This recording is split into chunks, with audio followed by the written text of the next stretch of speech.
मुलीचा बाप म्हणून मी इथे बोलतोय। आज जो सगळा समाज इथे एकत्र झालेला आहे तो फक्त माझ्या वेदू बाळासाठी नाही, तर आतापर्यंत ज्या सगळ्या पुण्यात घटना घडल्या त्यासाठी हा सगळा समाज एकत्र झालेला आहे।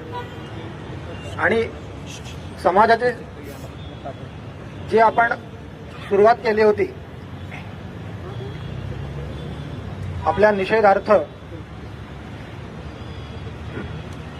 त्याची सांगता जिथे सावरकर, स्वातंत्र्यवीर सावरकरांनी विदेशी कपडे यांचं होळी करून केली होती, तिथे आपण या लैंगिक अत्याचार करणाऱ्या नराधमांची तशीच सांगता इथे त्यांची होळी करून व्हावी यासाठी आपण इथे आज सांगता केलेली आहे। सर्वांना माझी एक हात जोडून विनंती आहे की सर्वांनी